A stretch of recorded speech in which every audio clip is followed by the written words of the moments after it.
बिस्मिल्लाहिर्रहमानिर्रहीम। अस्सलाम वालेकुम। तो स्टूडेंट, आज हम अपने चैप्टर गैसेस वाले का नेक्स्ट टॉपिक पढ़ेंगे। तो जो हमारा आज का टॉपिक है वो है मॉलिक्यूलर कोलिजन।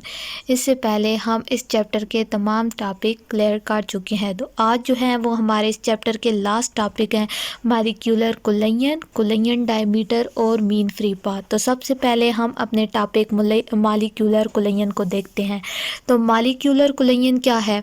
जब हम देखते हैं कि किसी भी सिलेंडर वगैरह में हम गैस फिल करते हैं तो जो गैस के पार्टिकल होते हैं वो आपस में कोलाइड करते हैं, मीन टकरा रहे होते हैं। Gas particle constantly colliding with each other and the wall of container, कि वो आपस में भी टकरा रहे होते हैं और जिस हम सिलेंडर वगैरह में फिल करते हैं वहाँ पे भी टकरा रहे होते हैं। लेट्स सपोज कि ये हमारे पास एक सिलेंडर है और उसमें ये गैस पार्टिकल हैं। ये गैस पार्टिकल आपस में भी कोलाइड कर रहे हैं और साथ साथ सिलेंडर की वॉल के साथ भी कोलाइड कर रहे हैं। लेकिन जैसे ये आपस में कोलाइड करते हैं तो क्योंकि ये एक सिलेंडर के अंदर हैं और उसकी दीवारों के साथ कोलाइड करते हैं तो यहाँ पे कोई भी हीट का लॉस नहीं होगा, यानी कि यहाँ हीट यहाँ से बाहर नहीं जाएगी। तो इस कोलाइडिंग को हम मॉलिक्यूलर कोलिजन कहते हैं। ये नाम से ज़ाहिर है कि मॉलिक्यूल के अंदर कोलिजन मॉलिक्यूलर कोलिजन है। अब हम देखते हैं कि कोलिजन डायमीटर क्या होता है। कोलिजन डायमीटर ये बात कि जब डिस्टेंस दो पार्टिकल के दरमियान का डिस्टेंस कोलिजन डायमीटर कहते हैं। काइनेटिक थ्योरी के मुताबिक हमने देखा था कि जो पार्टिकल होते हैं वो गैस के वो साइज़ में बहुत छोटे होते हैं। तो इनके दरमियान डिस्टेंस की जब बात हम देखेंगे तो सबसे पहले हम ये सपोज करेंगे कि जो हमारे पास पार्टिकल हैं वो क्या हैं के स्फेयर पार्टिकल हैं। ठीक है, जब वो एक दूसरे करीब आते हैं तो उनके दरमियान डिस्टेंस होता है वो क्या कहलाता है? सिग्मा। ये particle A and particle B, और इन दोनों का सेंटर जो है ये ए का सेंटर बी का सेंटर, तो इन दोनों के दरमियान का जो डिस्टेंस होता है उससे हम क्या कहेंगे? Collision diameter. और ये कोलिजन डायमीटर कितना होता है? 1 सिग्मा होता है। और ये इसे किस से रिप्रेजेंट करते हैं? इसका यूनिट क्या होता है? एंगस्ट्रॉम होता है। जब भी ये डायमीटर सिग्मा से इंक्रीज़ करेगा तो ये पार्टिकल जो होंगे वो एक दूसरे से दूर जाना शुरू हो जाएंगे।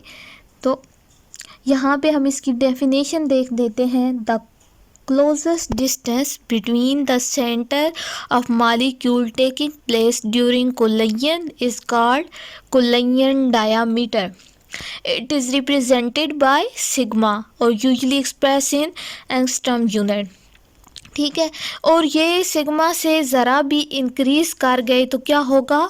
एक दूसरे को रिपेल करना शुरू कर देंगे। इसकी रीज़न क्या होगी? तो देखते हैं। जब हमने दो पार्टिकल लिए हैं, हम जानते हैं कि पार्टिकल के सेंटर में कौन सा चार्ज होता है? पॉजिटिवली चार्ज, और इसके सराउंडिंग में हमारे पास नेगेटिवली चार्ज इलेक्ट्रॉन पार्टिकल होते हैं। जब हम देखते हैं कि दोनों पार्टिकल एक दूसरे करीब होते हैं तो force of attraction and force of repulsion ये दोनों क्या होती हैं? आपस में इक्वल होती हैं। ये हमने ये देखा, ये दोनों पार्टिकल जब करीब करीब थे तो फोर्स यहाँ से यहाँ तक इन इलेक्ट्रॉन के साथ और इन प्रोटॉन के साथ इक्वल थी और रिपल्जन भी इक्वल थी। लेकिन जब हम पार्टिकल को सिग्मा से थोड़ा हमारा इन दोनों पार्टिकल के सेंटर का डिस्टेंस इंक्रीज़ कर जाता है तो यहाँ पे जो force of attraction in negatively charge particle और इस पॉजिटिव के दरमियान होती है और इस नेगेटिव और इस पॉजिटिव के दरमियान होती है वो कम हो जाएगी और इन दोनों इलेक्ट्रॉन सेम चार्जेस वाले पार्टिकल क्या करते हैं? एक दूसरे को रिपेल करते हैं। तो यहाँ पे इस इलेक्ट्रॉन इस प्रोटॉन के दरमियान क्या हो जाएगी? रिपल्जन हो जाएगी, और रिपल्जन जो होगी अट्रैक्शन से इंक्रीज हो जाएगी तो ये पार्टिकल एक दूसरे को रिपेल कर देंगे। तो कोलिजन डायमीटर क्या होता है? क्लोजेस्ट डिस्टेंस होता है दो सेंटर पार्टिकल के दरमियान। ठीक है। इसके बाद हम बात करते हैं मीन फ्री पाथ की, जो हमारे गैसेस वाले टॉपिक का सब टॉपिक है और लास्ट टॉपिक भी इस टॉपिक का। तो मीन फ्री पाथ वो पाथ होता है, अब हमने स्टार्ट में बात की थी कि जो हमारे पास गैस पार्टिकल होते हैं वो क्या कर रहे होते हैं, आपस में कोलाइड कर रहे होते हैं। ये आज का हमारा टॉपिक कोलाइड होता है, टकराव, गैस पार्टिकल के दरमियान टकराव। आज का टॉपिक क्या, कोलिजन के बारे में है, सारा टकराव के बारे में। यहाँ पे गैस पार्टिकल क्या करेंगे, टकराएंगे आपस में। ठीक है, जब ये गैस पार्टिकल टकराते हैं, आप देखें ये पार्टिकल क्या है आपस में। वैसे तो हम ये कहते हैं कि जो पार्टिकल होते हैं गैस के वो बहुत तेज़ी से जा रहे होते हैं। ठीक है, एक दूसरे को से बहुत तेज़ी से मूव कर रहे होते हैं, लेकिन उन दोनों पार्टिकल के दरमियान उस दौरान क्या होता है, कोलिजन हो जाती है। लेट्स सपोज हमने कहा कि ये हमारे पास एक पार्टिकल है, ये आएगा यहाँ टकराएगा, यहाँ से यहाँ टकराएगा, यहाँ टकराएगा, यहाँ इसी तरह आगे टकराता रहेगा। तो जो हमारे पास इनके दरमियान से, इनके टकराव के दरमियान वाला रास्ता होता है उसको हम क्या कहते हैं, जहाँ से ये मूव करके अगले पार्टिकल के साथ टकराते हैं। लेट्स सपोज ये हमारे पास एक पार्टिकल है, यहाँ से मूव करते हुए इस पार्टिकल के साथ टकराएगा। ये दरमियान वाला जो पाथ है वो फ्री पाथ कहलाता है। ठीक है, अब फ्री पाथ की बात तो हुई क्लियर, लेकिन मीन फ्री पाथ क्या होता है। तो जब हम इन तमाम पाथ्स का क्या कर लेंगे, एवरेज ले लेंगे कि तमाम पाथ्स को इनके प्लस करके इनकी नंबर ऑफ कोलिजन से डिवाइड कर देंगे, तो जो हमारे पास पाथ आएगा उसको मीन फ्री पाथ कहते हैं। अब हम मीन फ्री पाथ को कैसे ऑब्टेन करते हैं ये भी देखते हैं। अब हमने बात की कि हमारे पास जो है, हम सपोज करते हैं कि जो हमारे पास ये तमाम गैस पार्टिकल है ना, उनमें से एक गैस पार्टिकल जो है वो क्या कर रहा है, मूव कर रहा है, just one particle. Let's suppose हमने वन को, ए को कंसिडर कर लिया, ये ए को हम बाहर ले आते हैं, यहाँ पे एक पार्टिकल, ये पार्टिकल अब अंदर भी मूव कर सकता है, साइड पे भी मूव कर सकता है, लेकिन हमने क्या सपोज किया कि हमारे पास जस्ट वन पार्टिकल मूव कर रहा है। ये हमारे पास 2 पाई जो डायमीटर है वो किसका है, सिलेंडर का है, और जो हमारे पास ये है पाई, ये जस्ट हमारे पास किसका डायमीटर है, एक गैस मॉलिक्यूल का। अब जब ये गैस मॉलिक्यूल यहाँ से जाकर डिस्टेंस करेगा तो जो डिस्टेंस होगा वो क्या होगा, वेलोसिटी सेकंड टाइम में वीटी हो जाएगा। ठीक है, ये बात करते हैं हम के डी डायमीटर किसका है, ये मॉलिक्यूल का डायमीटर। 2D हमने किसका लिया डायमीटर, सिलेंडर का डायमीटर लिया है। अब हम देखते हैं effective area of collision. Effective area of collision क्यों हमने लिया, क्योंकि अब यहाँ पे देखिए हमारे पास इतने गैस पार्टिकल हैं, तो उन सब को तो नहीं लेंगे, यहाँ पे हम कुछ सरफेस एरिया ले लेंगे। ठीक है, तो हम इफ़ेक्टिव एरिया कोलिजन का लेंगे तो वो हमारे पास क्या होगा, पाई डी स्क्वायर होगा इफ़ेक्टिव एरिया।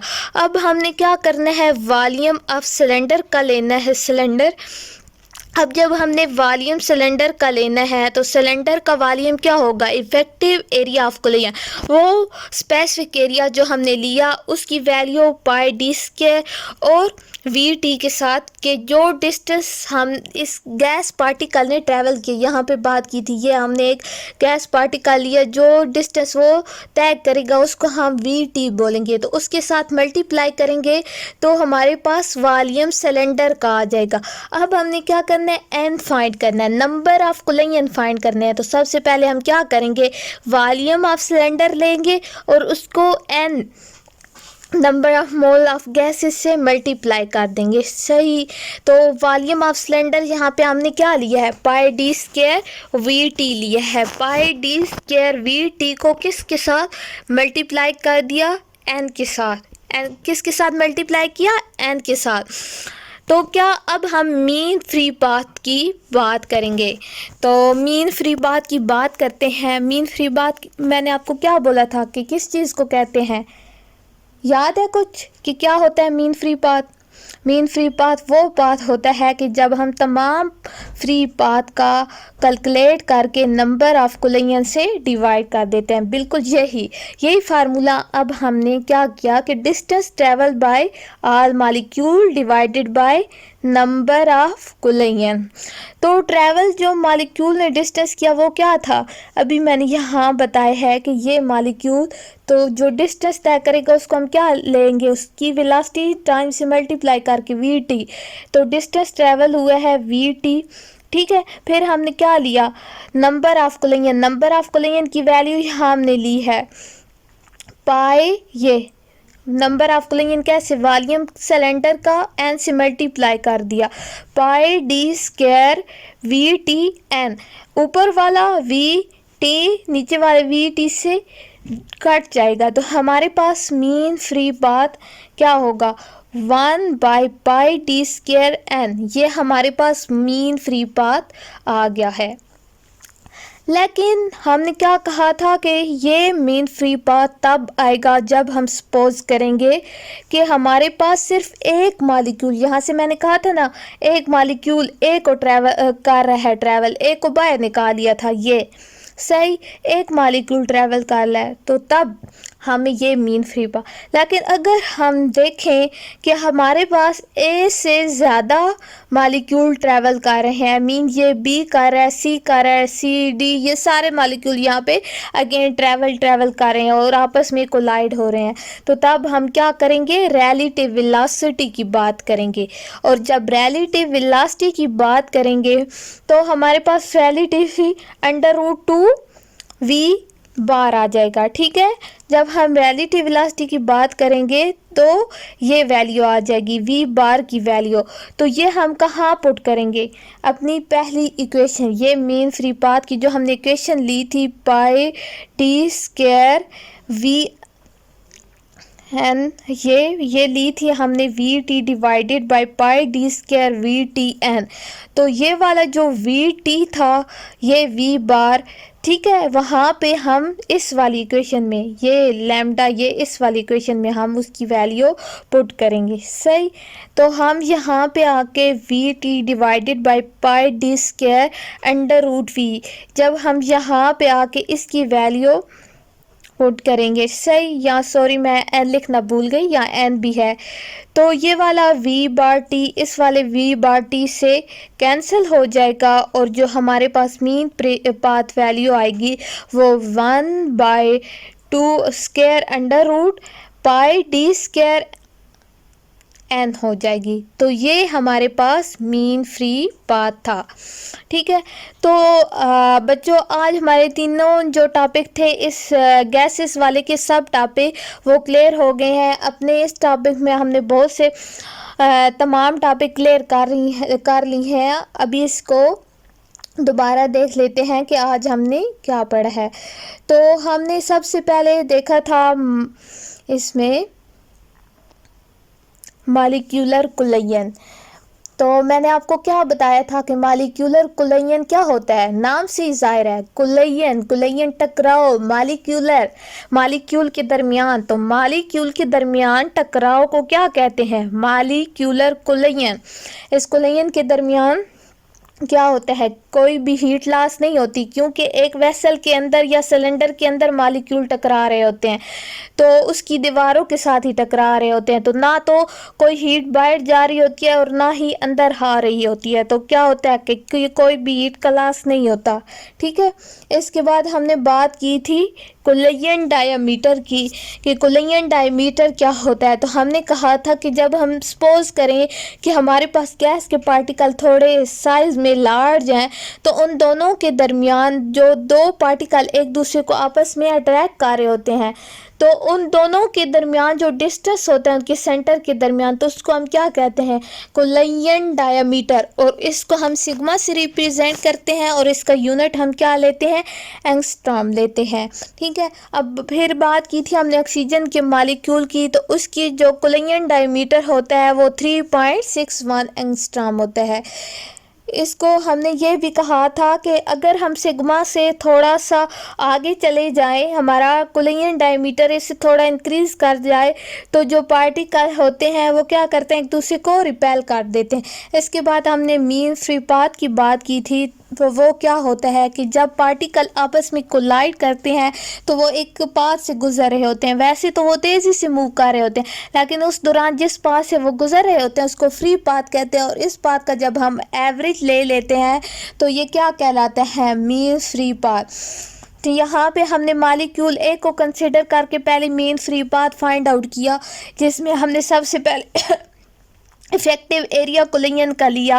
फिर हमने वॉल्यूम ऑफ सिलेंडर लेके नंबर ऑफ कोलिजन तक फाइंड आउट किया और वॉल्यूम सिलेंडर को n से मल्टीप्लाई किया। फिर इसके बाद हमने मीन फ्री पाथ वाला जो हमने फार्मूला देखा था कि distance travelled by molecule divided by number of collision, वो पुट किया है। ठीक है, जब ये हम वैल्यू पुट करेंगे तो हमारे पास ये मीन फ्री पाथ आ गया 1 divided by pi d square n। ये हमारे पास वैल्यू आ गई थी। ठीक है, लेकिन ये हमने क्या की थी, ये वैल्यू हमने एक मॉलिक्यूल के लिए कंसिडर की थी। फिर हमने कहा कि जब सब मॉलिक्यूल कर रहे हो ट्रैवल तो फिर हम रिलेटिव वेलोसिटी की बात करते हैं। और जब बात आती है रिलेटिव वेलोसिटी की तो वैल्यू रिलेटिव वेलोसिटी की हम क्या लेते हैं, two under root square two v. तो फिर हम वैल्यू पुट कर देंगे अपनी पहली वाली इक्वेशन में और ये हमें हमारा मेन फ्री पाथ ऑब्टेन हो जाएगा। तो मेन फ्री पाथ क्या है, is equal to mean free path is equal to 1 divided by under root square two pi d square n. ये हमारा मेन फ्री पाथ था। सही, यहाँ तक हुआ क्लियर? होप्स आप लोगों को समझ आ गया होगा। अब हम अपना अगला टॉपिक लिक्विड वाला पढ़ेंगे, उसमें हम विस्कोसिटी वगैरह को डिस्कस करेंगे इंशाल्लाह अपने नेक्स्ट टॉपिक में। तो अल्लाह हाफिज़।